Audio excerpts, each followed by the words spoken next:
Hi guys, এ পর্যায়ে আমাদের সামনে বক্তব্য নিয়ে আসবে আতিক 2.0। তার একটি পেজ আছে। সে হচ্ছে আমাদের সহসভাপতি ছিল। সেও তার দায়িত্বে অনেক ভালোভাবে পালন করার জন্য অনেক পরিশ্রম করেছে। যখনই তাকে ডাকা হয়েছিল তখনই পাওয়া যেত এবং সবার সাথে কাঁধে কাঁধ মিলিয়ে কাজ করেছে। সবার মধ্যে বন্ডিংটা কীভাবে ভালো রাখা যায় সেজন্য সে অনেক পরিশ্রম করেছে। তো তাকে আসলে অসংখ্য ধন্যবাদ। মানে এই সংগঠনের সাথে যারাই ওতপ্রোতভাবে জড়িত ছিল এবং সাধারণ শিক্ষার্থী যারা আছে সকলকে অসংখ্য ধন্যবাদ। সবার সুন্দর মন মানসিকতার কারণেই আসলে এই সংগঠনটা এতদিনও টিকে আছে। তো আমি আতিককে আহ্বান জানাবো তার বক্তব্য দেওয়ার।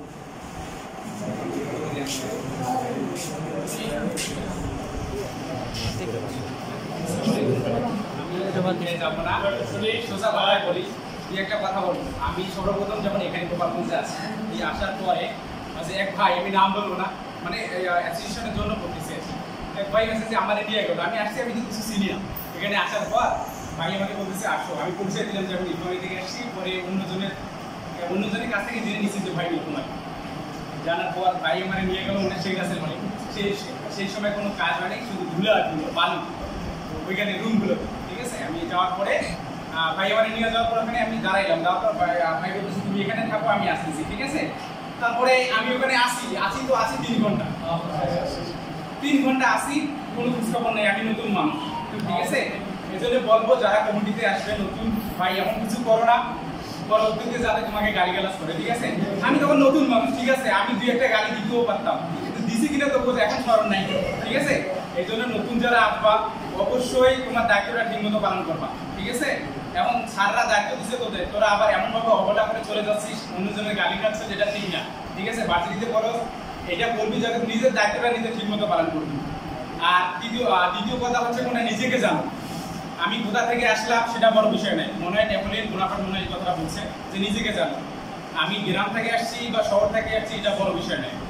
মানে জিওগ্রাফি বলেছিল যে বিড়াল সাদা কিংবা কালো, সেটা বড় বিষয় নয়। বড় বিষয় হচ্ছে বিড়াল ইঁদুর মারতে পারে কিনা, এটা হচ্ছে বড় বিষয়। এখন আমি গ্রাম থেকে আসছি,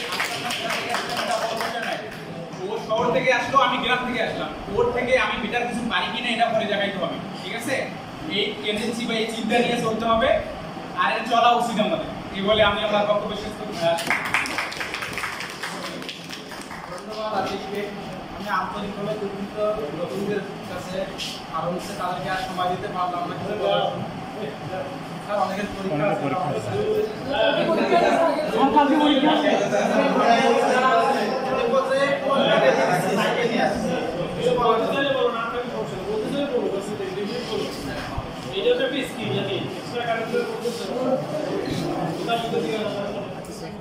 অনেক সুন্দর সুন্দর কথা বলেছে সে।